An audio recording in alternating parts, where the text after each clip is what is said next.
You remember some of Aesop's fables, the tortoise versus the hare? Did a tortoise literally speak to a hare and coordinate a foot race? Did they do that? Did the tortoise and the hare communicate with each other and then set up a start line and a finish line and then advertise it to all of the other woodland creatures to come and watch? No, they didn't do that. It didn't literally happen. But can it still teach you a lesson? Yes, it can. Reading that, comprehending it, and telling it to your children can teach you about hard work and the dangers of procrastination. It didn't have to be a true story to teach you the lesson. The Bible is the exact same thing.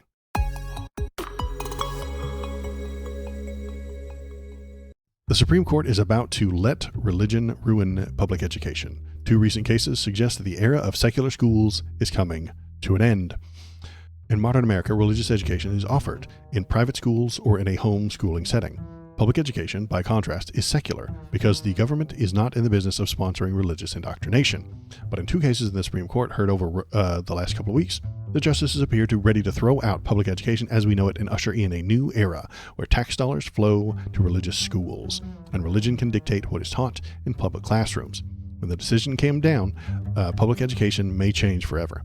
On Tuesday, the justices heard arguments in Oklahoma-wide charter school board versus Drummond, a case over whether Oklahoma must fund religious charter schools that carries out religious instruction and host religious activities, including Mass.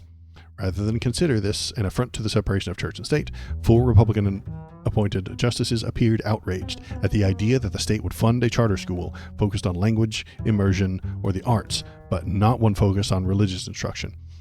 To the right-wing justices, 2 Republican conservative people, language immersion is a belief system. They don't know the difference between facts and beliefs. They don't know the difference between education and indoctrination. They don't know the difference. If they do, they're lying and pretending that they can't see the difference. Some of them, I think, can tell the difference. They just lie. Brett Kavanaugh doesn't know the difference. He cannot tell the difference between language immersion in a school and Bible reading. He doesn't know the difference. He thinks they're the same. They're both belief structures to him. They're both things that you could believe in because he doesn't know what the word believe means. Hello human, it is me Canuch. I need you to press the subscribe button. I have to feed my many AI babies. Okay, so here's what Brett Kavanaugh said. All the religious school is doing is don't exclude us on account of our religion. That's exactly why they need to be excluded. Brett, listen. They're not educating people. They're teaching them a religion, which isn't education. So they shouldn't be in the education department getting money from the education money. If you go and apply to be a charter school and you're an environmental studies school, environmental studies to him is a belief. It's not. It's a science. He doesn't know what the word belief means. He thinks everything is a belief. The periodic table, that's just like what you believe, man. There's no difference between the periodic table and Noah's Ark. They're both beliefs in his broken, poisoned, conservative brain. The periodic table is a belief. Newton's laws of thermodynamics are beliefs. And if you teach it to somebody, you're just teaching them your belief structure. The cosmology of the sun, the earth going around the sun, and how fast it moves and all that stuff like that, that's a belief structure to him. And you can choose not to believe it.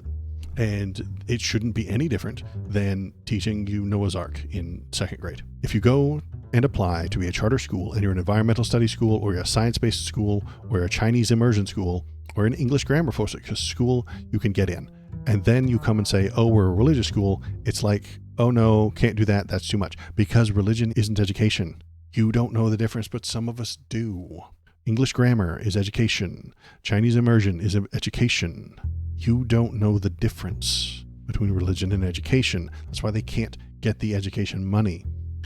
He continued, you can't treat religious people and religious institutions and religious speech as second class in the United States. And when you have a program that's open to all comers except religion, that seems like the rank discrimination against religion. No, you moron. If I were selling tires, I can't apply for education grants. I can't apply to get money from the education department if my entire thing is selling tires. Am I being discriminated for tire salesmaning? No, that's insane. Education and religion are two different things. So the religion doesn't get the education money. The tire salesman doesn't get the education money. He can't tell the difference because he's either a liar or so thoroughly religiously attuned that he doesn't know that there's a difference. Faith and education are different things, and they need to be treated differently. So this led me to think about who believes what and why and stuff like that. Conservatives do not want people educated because education drives people away from conservatism. Conservatism itself is the product of many different beliefs, many different belief structures leaning against each other to stand taller, to prop themselves up higher than they could on their own. And the three big ones, I'm suggesting, there are tiny ones, but the three big ones: religion, bigotry, and a longing for the past. Those are the three big ones that you have to be a conservative. There are smaller belief structures like conspiracism and 9/11 conspiracism and vaccine denialism and stuff like that, but you don't have to have those to be a conservative. You can be a conservative without the smaller ones. So those are the big three that are required. So that makes me want to create a Venn diagram. Pressing the thumbs up button will release chemicals in your human brain that will make you feel. Bam, Venn diagrams. Can you guys see that? Yeah, it's on the screen. Oh, wow. Okay, conservatism is created from these three things. We're going to call this one religion. And within it, you have all of the religions, really. And if you really stretch this one, you could put the conspiracy theories under here, because those are a type of religion as well. Conspiracy theories. They kind of belong under this one. Theories. I know it's spelled wrong. THEO. RIES. Okay. No. I want religion to be bigger. Can I add more stuff in here? Let's take that out. I want it to be small. I want the word religion to be big. Okay. We're going to call this religion. Religion. Okay. So there's the big one. Okay. There's the first one. This one is, we're going to leave that blank. We're going to call this one bigotry. Bigotry. Now, you can, in fact, have a religion by itself without bigotry. You can. It's very rare, because I think that the very first thing every religion does is discriminate. And this is the very first thing any religion does is discrimination. We believe this and you don't, or they believe that and we believe something else. The very first thing any religion does is discrimination. And it might not even be hateful discrimination. I can discriminate an apple from a banana. And if I showed you a picture of one, you could discriminate which ones are apples and which ones are bananas. You can tell the difference between them. And so I can say it without even being hateful. That maybe they're not even hateful about it. They're saying, hey, we used to be Catholics, but now we think something different. They're discriminating themselves from the previous Catholics. Us versus them basically at work that way. Yes, exactly. The very first thing any religion does is set up an us versus them dynamic. And it might not even be us versus them. It might be they over there and us over here. So discrimination is the first thing that any religion does. So that can often lead to a bigotry. But the bigotry, I think, is more likely to be not only racial bigotry, but something along the lines of you're different and so we don't like you. Hang on. I've got some puppy dogs to wrestle. This is a Bobo bark break. Bobo, the baby bark boy, heard a motorcycle outside, and so he had to bark at it. And he had to bark at it and distract me and throw me off of my game. And so it's very hard to make videos and live stream. But Bobo is here to distract me and make everything more difficult. Big yawns. Okay. Bobo, if you distract me, I pick you up, and then I put you on live. Okay? I'm just letting you know. I think he's getting a haircut today. I've got all the stuff set up outside. I'm going to, I think he's getting shaved today, because it is spring. It is coming up on summer. It is getting warmer. He has entirely too much hair for springtime. So he laid down. Okay, good. Yeah, they hate the motorcycles, man. And there's a bunch of them that you'll hear them in the background of my streams over the next few months, because I leave this window open so that I can not die of overheating. He did drive that motorcycle away from his house. Yeah, exactly, Shinsedo, you're right. The motorcycle was coming to murder us until Bobo barked at it and said, go away. And then it went away. I mean, he believes in the power of barking. The power of barking always works. It's a belief that I cannot get out of him. Oh, geez, now my hair's all messed up. Let's get back to making YouTube videos. Here we go. What the hell did I leave off?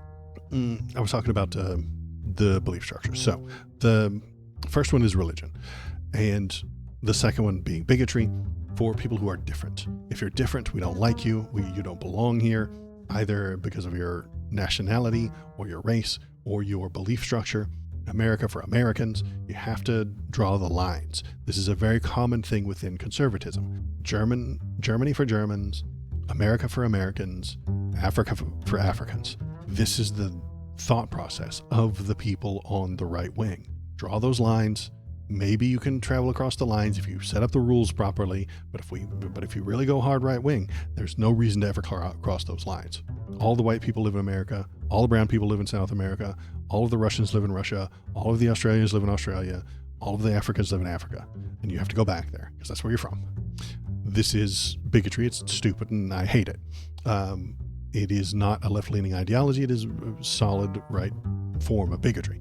Then the third one is a longing for the past. So this one's hard to describe, but we're just going to call it longing. Conservatism is a backward-facing ideology. It looks to the past. Make America great again. Bring back the tariffs from the 1800s. In practice, the longer system like that go on, the more in and out groups created within the borders. Exactly. There will be ethnicities. There is a huge difference between somebody from New York, which is in America, and somebody from Kansas, which is also in America. The differences are shocking. Usually when in America, it comes down to rural versus urban. If you grew up in a city, you treat the world so much differently than if you grew up in a cornfield in Iowa. It's a very big difference between those two things. I think most things come down to that, and we'll get to that here in just a sec. But yeah, the longing is the third thing that you need to become to be a conservative. A conservative, longing for the past. Things used to be better back then. That's why they love Ronald Reagan so much, because he was the past. During Ronald Reagan's time, I'm old enough to have been around back then. They longed for the past. They longed for the 60s. That's why there are so many movies made by boomers about the 60s.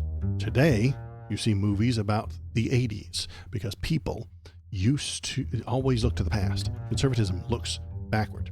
Everything was better back then. Everything was good. Make America great again. Go to the past. Drive us backwards. Wouldn't long be nostalgia. That is a good term. I appreciate you saying it, because I was looking for a word.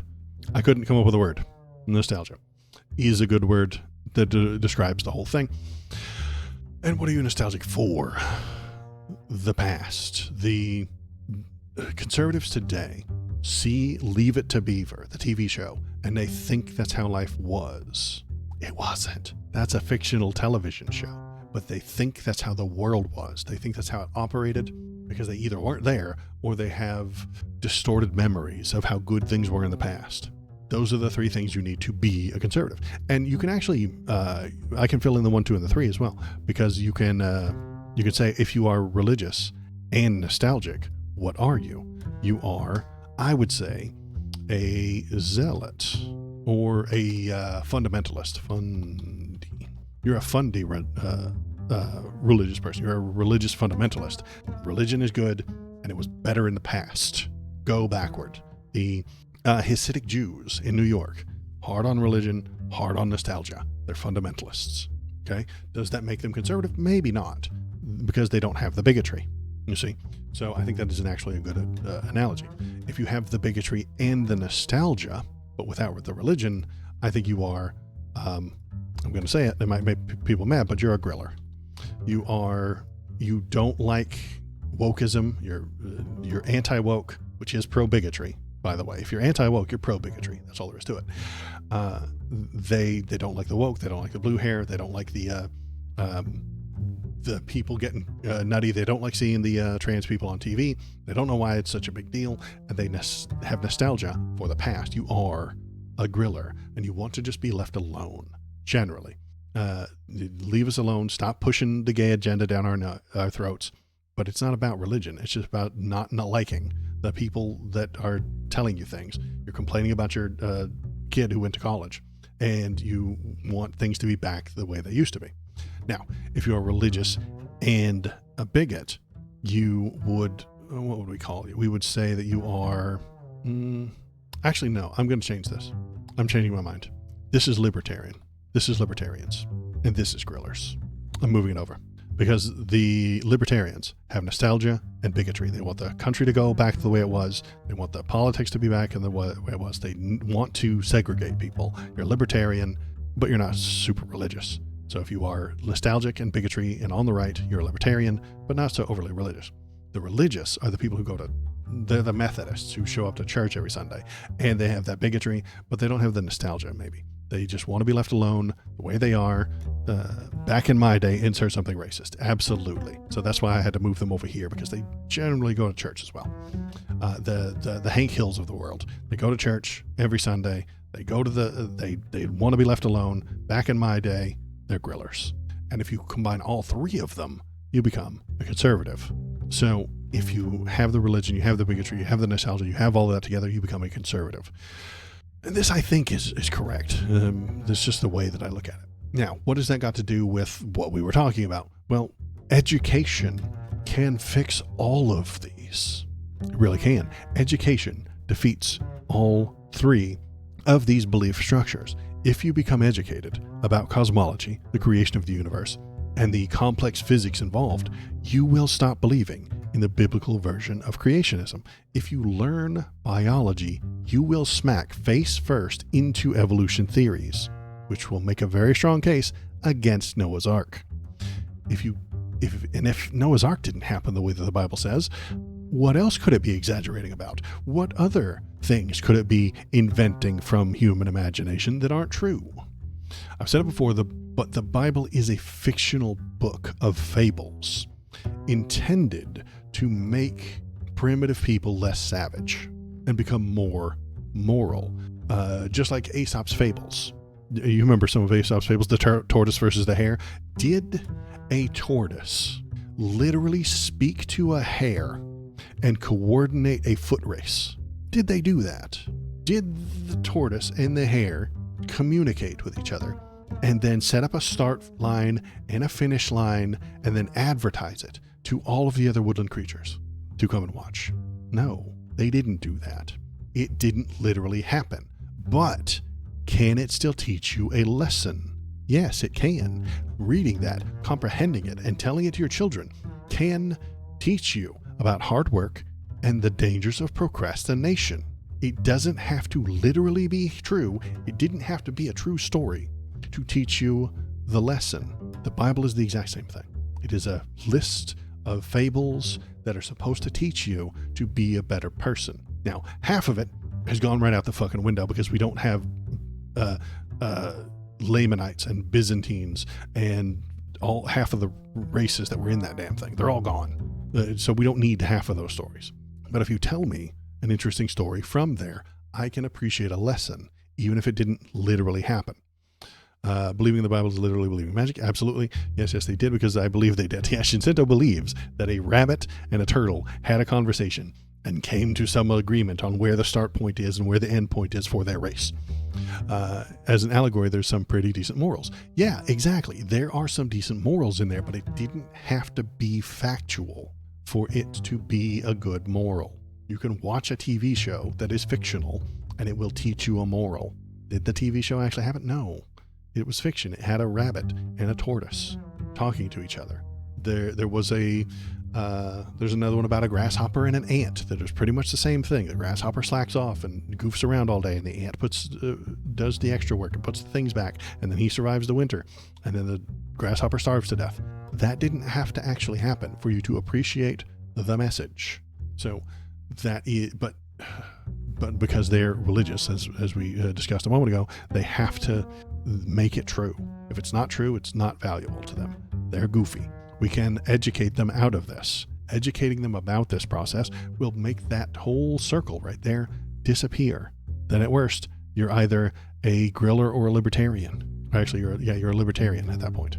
You're all nostalgia, all bigotry, and all libertarian. So if you take out that circle, the world becomes a better place.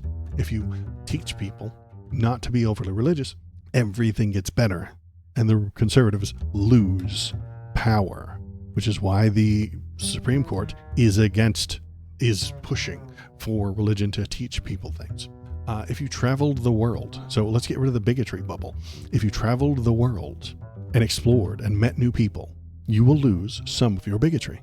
This happens often when kids go to college outside of their tiny hometown. They see that the world is larger than where they were born. They meet new and interesting people and have sex with them. It also happens if you grow up in a city. If you grow up in a city, you meet people who aren't exactly like you, and this makes you slightly less bigotry, slightly less racist. You might recognize that there are differences, but you won't be afraid and ignorant of the different people that live in the world.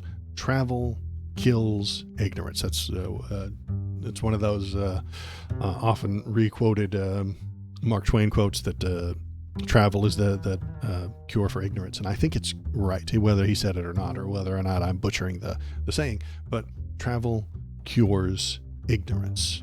Bigotry is ignorance, and I've got a wild theory on how we could kind of make that happen, but it's a different subject entirely. We're going to stick to this Venn diagram.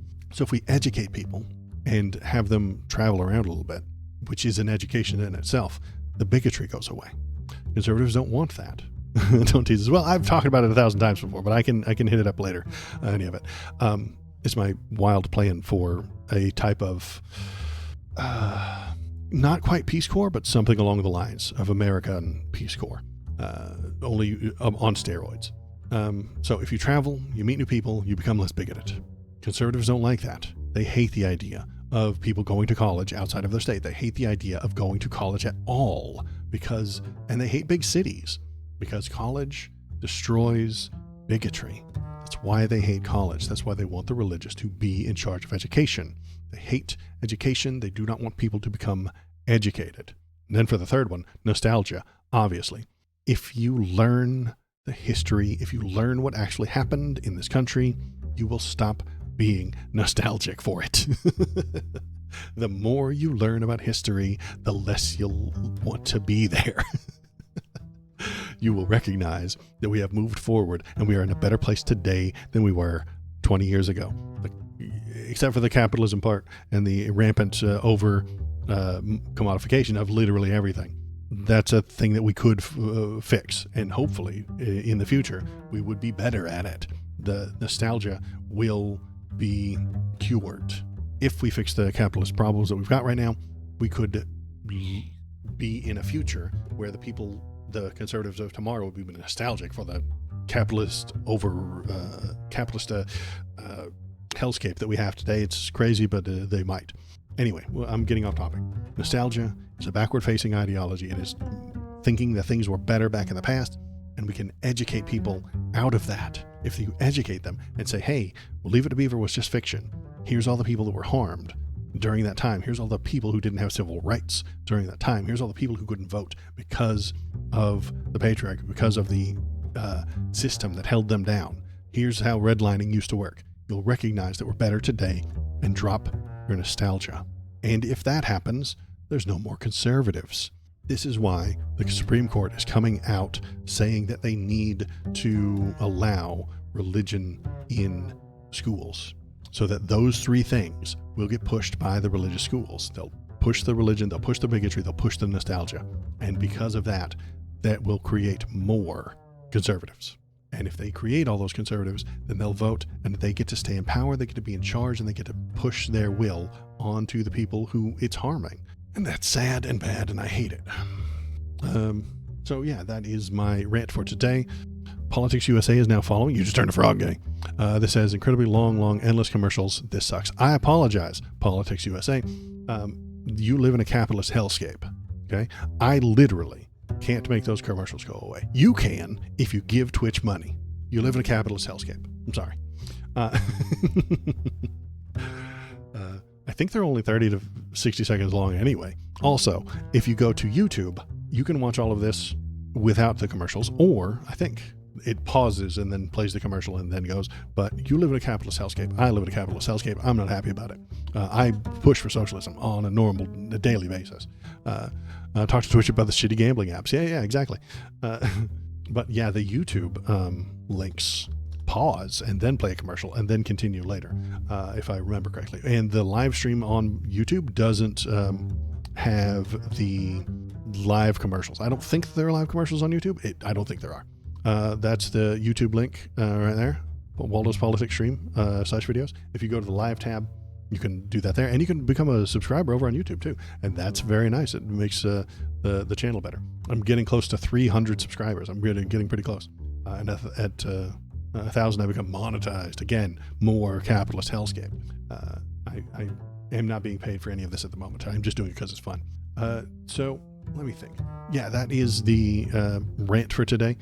Thanks for coming. Thanks for talking about it. Thank you for the follow, Moose itself. There you go. Back. Politics USA. All right. You guys, we're popping off today. I appreciate it. I am the algorithm. Click on this video to make me happy. You wouldn't like me when I am angry.